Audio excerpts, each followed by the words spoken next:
was your worst experience with bad neighbors? Story 1. We had some neighbors that used to leave their garbage out in plastic bags the night before garbage day. Instead of putting it in a bin, around here, that's just ringing the dinner bell for raccoons and other critters. Sure enough, come morning, there's garbage strewn all over the neighborhood. What the raccoons and skunks didn't spread around, the wind picked up the slack. Some of the people on the street kindly approached the guy and asked him to put his garbage in a bin. He told them to go themselves. Thus began the garbage wars. Every morning of garbage day, some people on my street would collect all the half-eaten and rotten trash from their lawns and toss it back into the dude's backyard. He would collect it, then dump it back on their lawns or cram it into their bushes. People started finding half-eaten burritos and candy wrappers in their mailboxes. The street started to look like a slum. Police were called, health inspectors, city bylaw enforcement. Each side was calling in whatever authority they could muster to get their enemy in. The dude and his family, amazingly his wife, seemed perfectly pleasant, lasted about 8 months, then moved. Every once in a while, I find a random margarine lid or piece of styrofoam in my hedge, and my mind goes back to those dark days of war at its spelling. Story 2. Apartment building. The upstairs neighbor's dog peed on their patio, and it dripped down onto me while I was sitting outside reading. I yelled and ran to shower, and when I texted them to ask them to take their dog out to pee in future, they said it wasn't their dog, and it must have blown over from somewhere else. Story 3. They were crackheads. They had 2 kids, were physically and verbally abusive to each other, and were hoarders on top of it. Tried calling Child Protective Services and the police over and over, and was never taken seriously. They ended up burning down their apartment and caused thousands of dollars in damage to the rest of the apartment building because they were cooking meth. We had to move out, as did many others. The silver lining is that they finally got their kids taken away after that. Story 4. Had one that would basically steal our mail and other stuff from our porch and yard. Caught her once to confront her, and she started yelling at me to stop attacking her and tried to say I was stealing her stuff. Ended up with the police getting called and us filing a restraining order against her. Edit a word.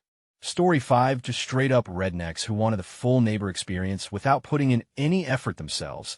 It was like they'd moved from some hillbilly commune where you could just demand things of your neighbors. Every day when I got home from school, the 3 youngest kids would bang on our door until we gave them snacks. One of them, when denied snacks, came back and broke our glass door with a hammer. They turned the shared side yard legally ours, but shared because we weren't necessarily using it into a lumber yard playground where they dug a massive pit for mud wrestling. No bullshit there. Mud wrestling. The second oldest kid, 6 in total, had an old AC air handling unit in the backyard that he was allowed to hit with a sledgehammer when he got angry. He got angry often and at some pretty irregular hours. I ran into him at a bowling alley years after they moved away, got kicked out, went bankrupt. He had a tattoo across his chest that said Immortal Death in a black, red, black gradient. He also had giant scars all over his back, chest, and arms. He said he woke up in the middle of the highway on Halloween night, all cut up. Who knows if that's true? But if it could happen to anyone, he was the guy. A few more redneck activities because this comment is getting some attention: lighting bottle rockets out of the tailpipe on their dad's truck. The youngest kid got stuck in the mud pit up to his head, and they couldn't get him out for hours. On rainy nights, they used to put these rusty cots in the front yard and sleep in the rain. That one didn't even register as redneck. Felt more like an Addams Family thing to do. They somehow got their hands on what looked like municipal park playground equipment, one of which was a steel slide about 2 stories tall.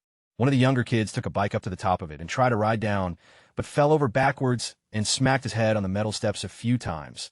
The mom watched him do it, and I specifically remember her saying he's got to learn somehow after he fell. Edit, thank for the awards, y'all.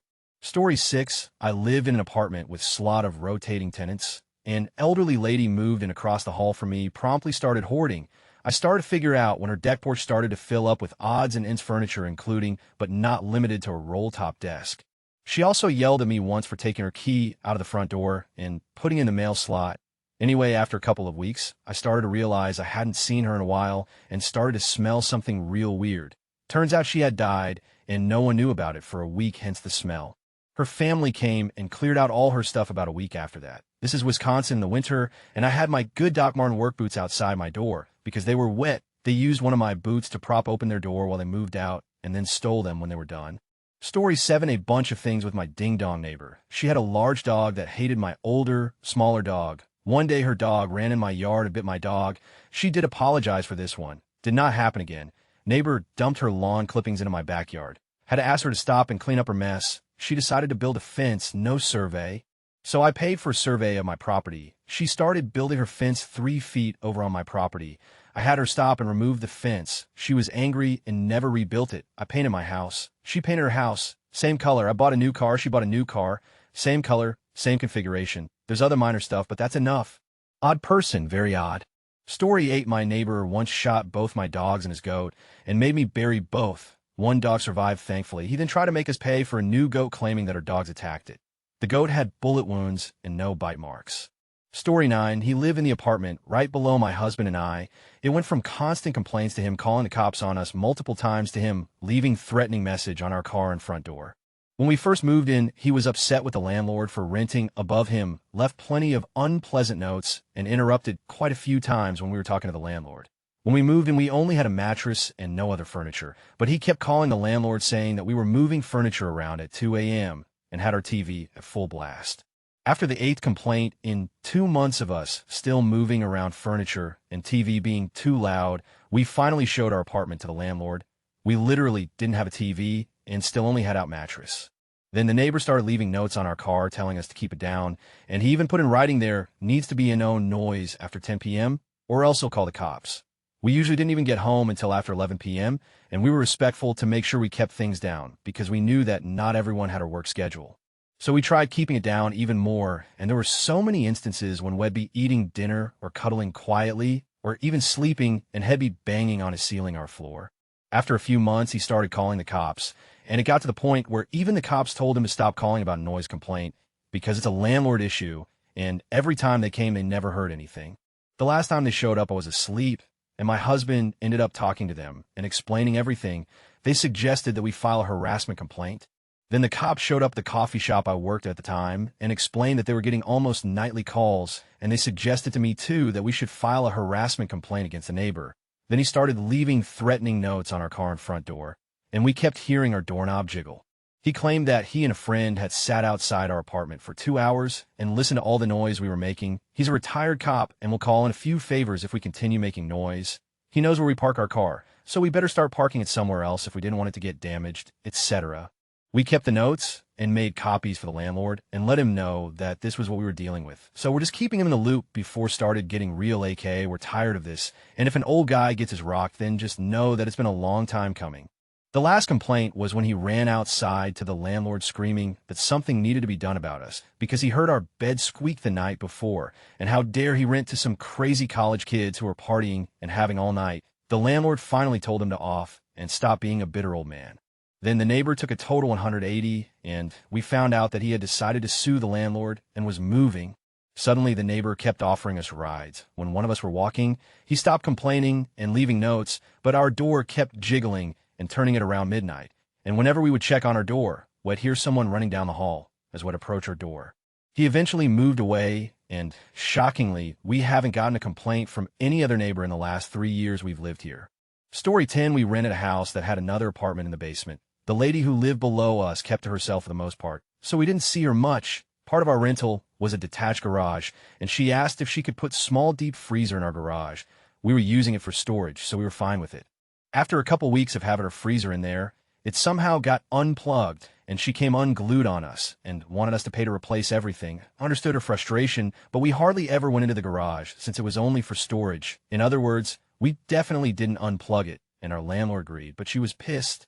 She had a son in college who came home for the summer. During that summer, he found a cat and brought it home. His mom said no cats inside, so he would feed the kitten outside. She was pretty wild. He left for school again in the fall, and we noticed that the cat was getting very thin. We started feeding her outside in her usual spot. Around Christmas, we bought a bag of cat food, and I made a plate of cookies and left them both at our neighbor's front door. The next day, they were both back on our porch. Rude. Whatever, we continued to feed the cat because she obviously wasn't feeding her. A few weeks later, the cat came to our door crying. She was trying to come inside. Super weird considering she was pretty wild, and we had never let her inside before. I let her in and noticed she was pregnant and for sure about to have babies. I made her a little corner, and she had babies the next day. We let her stay in the house with us, but we knew we couldn't keep her. I went downstairs to talk to our neighbor. She said that her son's cat was a boy, so the cat we had obviously wasn't his. I posted on Facebook to see if anyone was interested in fostering a cat and her kittens. Because we couldn't keep her, her son saw my post on Facebook and got super mad at his mom. She then called the cops and said that I stole her cat and lied to her when she confronted me about having the cat in my possession. It was the stupidest, most frustrating thing that had ever happened to me. As far as neighbors go, Edit update. Didn't mean to leave you wanting more. Honestly didn't think people would care so much about the story.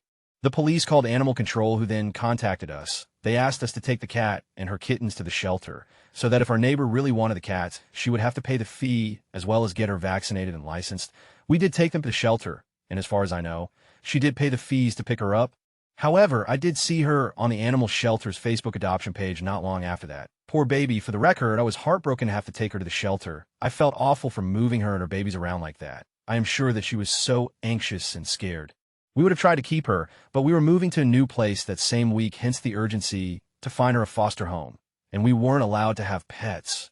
All authorities involved thought that she was nuts, and I think they were also frustrated to have to deal with this stupid situation. Story 11 lived in a small apartment, and my neighbors always cranked up their music to 11, like loud, and until something like 7 a.m., maybe later, but that's when I would leave for work. It was so loud that I couldn't hear my own TV over it. My neighbors and I would bang on the door, but they would never open the door. It was like trying to sleep at a festival. Then at some point I found out they often left for a bar across the street, but would just leave the music on. So I would pull the breaker for their apartment, but they would just come back at 5 a.m. and turn it back on. It was reported by heaps of people, but nothing was ever done. So at some point I would jam their lock when they went out so their keys wouldn't work anymore, and they had to get the property manager in while the music was blasting inside. After a couple of times of that happening, they were evicted. Maybe I'm the bad neighbor in this story. Story 12, the block of flats I used to live in was being converted into Airbnb rooms by the landlord. Me and my wife were the last residential tenants renting there out of the 14 flats. It was unstaffed, so 99% of the time the rooms were booked by and called escorts, prostitutes, and drug dealers. For a solid week, we had dealers in and out the door, up and down the adjoining stairwell every 30 minutes. One night, we saw a black SUV pull up near the front of the property and try to bundle one of the women who was staying in the dealer room opposite ours. She managed to get away.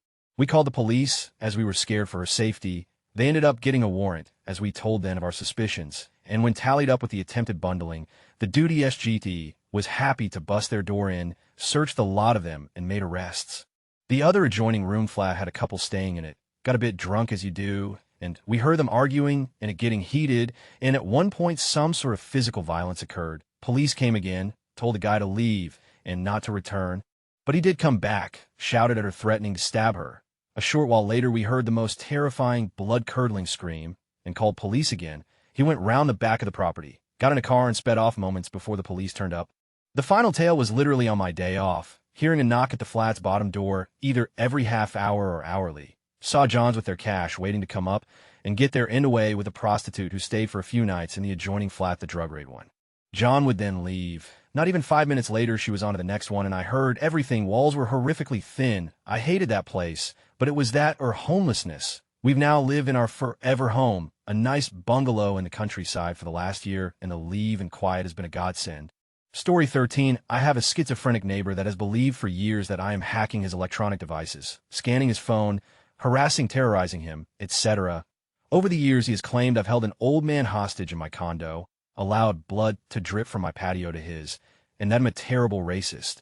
He leaves notes on the inside of his car, accusing me of these things. Story 14, dude pretended to be a reverend, but was actually just a filthy hoarder. He insisted on wearing sandals all of the time, and whenever he left his flat, the entire stairwell would stink of century-old, unwashed feet. Eventually, the beetles that had infested his flat crawled up and into our kitchen, and then everywhere. Took months to get him evicted. That guy, I've posted this before. Our neighbor was tossing bags of her vomit into my yard for about a year, like 50 bags, called the cops. Turns out she had an eating disorder. She was hiding from her parents at it. Seems like I sparked a bit of an eating disorder group therapy. Having witnessed just how far someone will go to hide their disorder, I hope this post and my past story can help one person get help before they go this far. Be strong, be better. Story 15, our current neighbors have 2 dogs they let out into their tiny backyard that borders our driveway. They never, ever pick up the dog, and it smells like. Also, one of the dogs freaks out when she sees us. They mow their lawn maybe 4 times a year. The grass gets so tall it's taller than the smaller dog. We're putting up a privacy fence next week. I cannot wait. Story 16, probably our neighbors in our apartment that just let their dog bark all day long on their porch. Like, I don't think that dog is ever inside, even during the winter until it's nighttime. It's so annoying. Edit, okay, they will bring the dog in when they're not home, which is like never, and when they go to bed, which again is like never, because I've been woken up by them at 3 a.m. Before. Edit, my boyfriend did actually report them to the office. Hopefully they'll actually try to do something instead of ignoring the dogs barking. Story 17. When my wife and I moved into our house in the summer of 2019, the neighbors on either side of us warned us about the people renting the house directly behind ours. Apparently, they had been known to cause trouble and blow things way out of proportion, bordering on paranoia of everyone around them.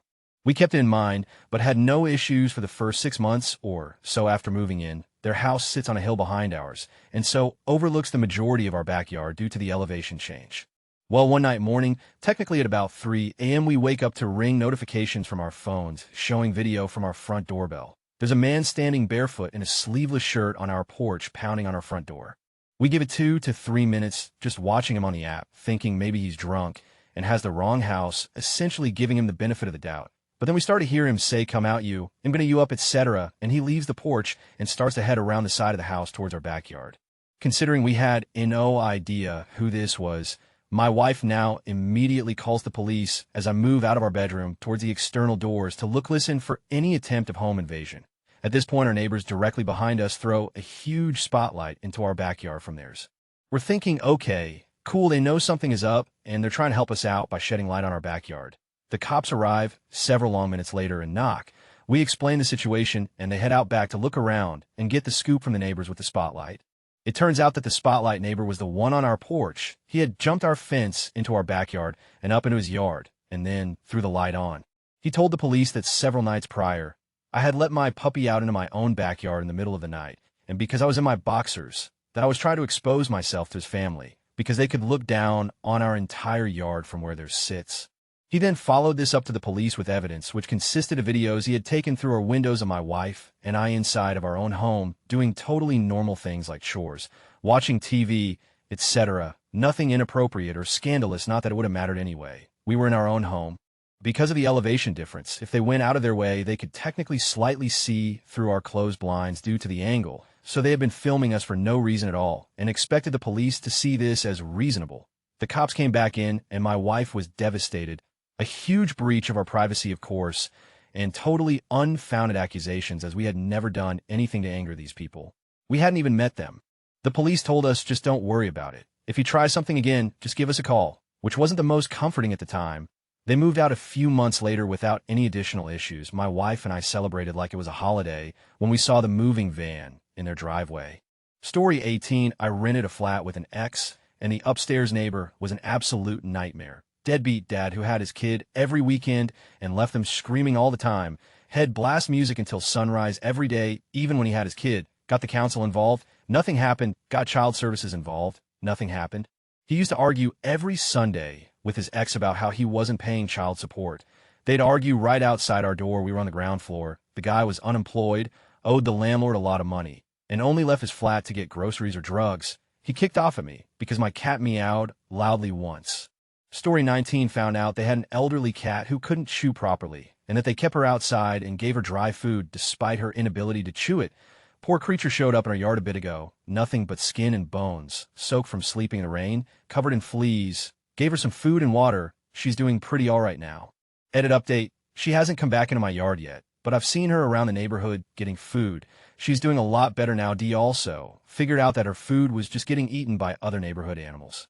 Story 20 moved into a crappy apartment in a building that was occupied by basically the worst people in the area, pretty rural small town, junkies, alcoholics, etc. I moved there because I don't have a driver's license and I needed to live close to my new job at a CAF, no buses in the area, except school buses, and it was relatively cheap. Anyways, one night when I came home from work, I met 2 of my neighbors by the entrance to the building. These 2 were living wall to wall with me, and I had listened to their drugged up Saturnalias more than once. They started following me up the stairs, not saying a single word, just following me. I rush inside and lock the door when they start hammering at it, yelling, hammering their hands at the door so hard I thought they would break it. I yelled back at them, "What do you want? Leave me alone." They stopped their hammering, and the man said, with a fragile voice, "We were just wondering if we could borrow your pee for a drug test tomorrow." I not so politely declined, told them to off, and called the police. Didn't live there for much longer, I'll tell you that. Story 21 lived in an apartment building with little better than paper for walls. You could clearly hear the next door neighbors' conversations, them having, walking up the stairs, etc. For some reason, they thought it would be totally awesome to install a surround sound system and affix the speakers to our shared wall. It was not awesome. It was so loud that it literally shook the wall, and we couldn't hear our own television unless we turned it up ridiculously loud in return. The neighbors did not respond kindly to our request that they place the speakers elsewhere or at least turn the bass down. It ultimately ended with cops being called on them after the guy got pissed at being asked again to turn it down and started pounding on the wall and screaming about how he was going to us up. They finally got evicted when he threatened someone at the management office on some other matter. Before he got evicted, though, we begged the office to let us move to a different apartment, couldn't afford the lease-breaking fee to just leave, and they did let us move to another building, and our new neighbors had a parrot that never shut the up, and a special needs child who would literally spend hours banging on their piano, screaming, singing "My Name is Amanda." What can one do in that situation except grin and bear it, I guess? Once our lease was up, I was so glad to leave that apartment complex. Some noise is expected in apartment buildings. I've certainly lived in other apartments and was fine with the normal expected amount of noise. But when there's zero sound insulation and you have neighbors that don't give a, it sucks pretty bad. Story 22, when I started my first job post-college, I was thrilled to live by myself for the first time in my life. I had this beautiful one-bedroom apartment in a solid part town. Everything was great until 6 months later. When new tenants moved in next to my unit, I had a package go missing, a phone case. Amazon had posted a photo of it at my door, so I thought that it was just a fluke. Then it happened again and again and again. The office wouldn't accept packages, so I had to get my items delivered to friends' places instead. Overall, wildly inconvenient, and the police didn't care in the slightest when I reported it. So I just figured I'd deal with it. Fast forward a few weeks, and I come home after being gone for less than an hour to see that my doorknob and front door were scrapped up and it was barely hanging on. Long story short, I had been parking in plain view of this guy's window, so he was able to tell when I was home. I am 100% convinced he tried to break into my place, and then me coming home early interrupted him. I Googled his name after I moved. I got it off a package at his door and found that he was a convicted felon with charges that include grand theft auto, domestic assault, drug dealing, and an attempted break-in. Story 23, definitely the 19-year-olds that lived next door to me when I was finishing up college that screamed at Call of Duty at the top of their lungs through paper-thin walls every night when they got killed, who also threw a pumpkin on the roof of my car, causing $3,000 worth of damage, which is considered felony vandalism in Michigan. I finally got them to confess and basically gave him a stern talking to as a 22-year-old that was just done with college nonsense at that point, and told him I wasn't going to press charges as long as his insurance paid for it. Later that year, when his roommate was flipping out about COD and yelled something along the lines of "Goddamn it, hackers. Everyone is cheating. What the is this bullshit? I hate this game. Bunch of losers and cheaters," which was very clear through my bedroom wall while I was studying. So I didn't hesitate, since it had been months of that after he got done with his tantrum, and said, "Sounds like you just a cop, bro." I heard a crash of what sounded like a controller being banished to the shadow realm, and then didn't hear anything from him for a month. It was glorious. Guy owned 6 cars and kept them all parked on the street in a very congested block of apartments. Spent hours tending to them, and they somehow always looked rustier when he was done. If a leaf landed on one of his cars, he would accuse the neighborhood of intentionally placing leaves on his car to annoy him. Story 24, I have a few from the same neighbor who we'll call Linda. Linda would often have men outside the apartment building that she locked out screaming her name, but the best story regards a boyfriend Linda had who insisted my roommate, and I call him the captain. About a week after meeting him, we came home to a wedding announcement for Linda and the captain. Yes, his name was the captain on the announcement. Exactly 1 week later still, the captain was arrested outside our apartment building for public intoxication at 2 a.m. while screaming, "I've made a huge mistake. You, Linda, a huge mistake. I'm ruined." Story 25, shared a split house with a couple. Them upstairs, us downstairs. They said they knew that the noise insulation was low and asked us to let them know if it was ever too loud. We texted maybe 10 times to turn down their TV at 3 a.m. directly over our bedroom during weekdays over the course of 2 years. On the final time, they snapped back how hard it was for them and how hard they tried to please us with the situation, and how they even stopped using their surround sound system in their 500 square feet unit at 3 a.m. On top of this, they constantly moved, and on one occasion broke our stuff in the basement storage to the point we eventually stopped using it. Frequently put shoes in a new dryer to the point it melted rubber on the back. Broke said dryer by overstuffing it and leaning heavy equipment against the door so it stopped popping open. Accidentally stole packages from us on several occasions. And filled up the other shared space we had with their own stuff, so we couldn't use it. Story 26, I lived in a small building that housed 5 apartments years ago, and one day, a Fred Durst lookalike moved in with his wife and daughter. I like to keep to myself, but I could hear them having trouble moving their things inside, so I offered to help. They seemed really nice that first day. I'll list off some of what happened in no particular order, since it all jumbled together over the years with how common it was. Discount Fred Durst would play COD at all hours of the night, completely shit-faced, which wouldn't bother me at all. But the walls were worse than paper, and there wasn't a single night he didn't end up screeching racial slurs. And I don't mean sentences, I mean just the individual words screamed repeatedly. On more than a few nights, he had enlightened moments, and in between the curses and insults, I heard him scream things like, "Why doesn't anyone like me?" which was golden. Despite the last point, they would call in noise complaints every single month. I worked night shift, and I would get annoying messages from the landlord about how I was apparently blasting music or having parties when I was working and no one was home. They would order food from 2 different places, so they would have twice the chance of a fast order and just tell the other one off. "You were too slow." One delivery woman heard my roommate and I in the living room close to the entryway after it happened one time, and she walked right up to our door and said, "Wow, that guy sure has a small penis." 2010 loved that lady. Multiple police visits over the years for Florida man-tier craziness. One time I saw about 4 to 5 cops come in the entryway, and I guess from what I had heard, his wife went downtown and assaulted another woman. And even though I assumed people on scene were doing their due diligence, Fred called the cops to his own house and told them to go arrest her. Story 27, buckle up, kids, this one is fun.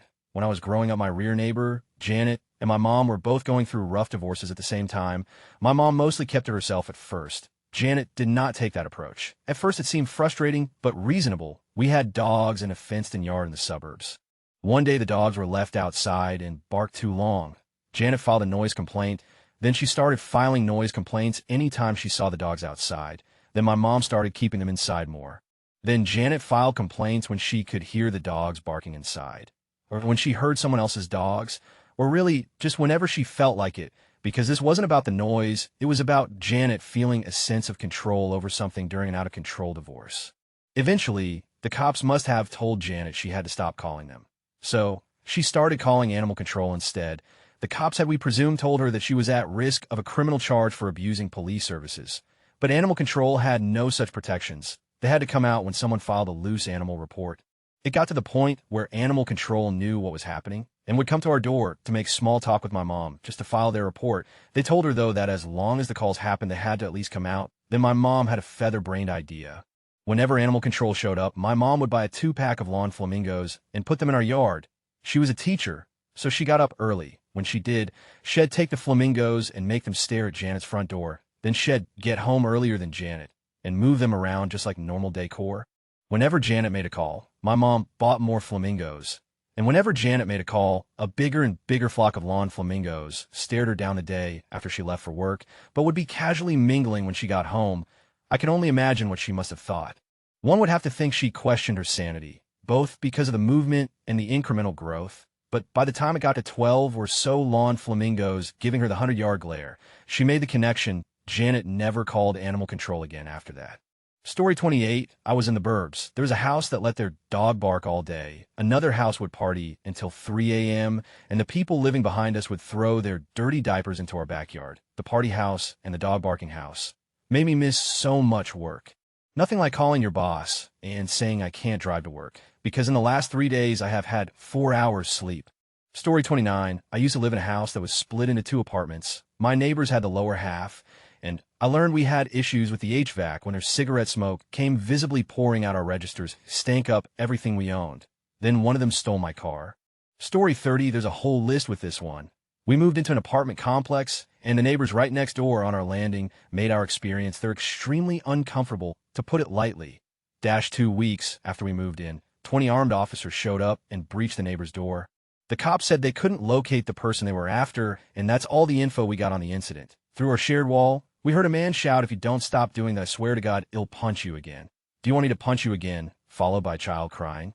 We called CPS, and then we were afraid because we were the only ones that could have heard, so they'd know it was us who called. Very often, we'd see strangers at the neighbor's doorstep. When they'd knock on the neighbor's door, it was easy to hear from anywhere in our app, and sometimes we'd think maybe it was our door. Many times we'd hear a child next door answer, and then shout something like, "Mom, so is ready." I'd like to believe she was just giving haircuts or something, technically still against lease agreement. But based on the types of people showing up at the door, it seems unlikely. We were exiting the apartment at the same time as the neighbors and lived on the second floor. Their 4-year-old fell all the way down the concrete stairs to the ground level. We were horrified and moved to help. The mother stepped in and ignored us, yelled at her crying and definitely her child, and then quickly got in their car and drove off. We moved after a year and never looked back, but I do think about those kids, and I feel sad knowing that so many children are in abusive situations, raised by incompetent parents who were likely raised in the same terrible cycle.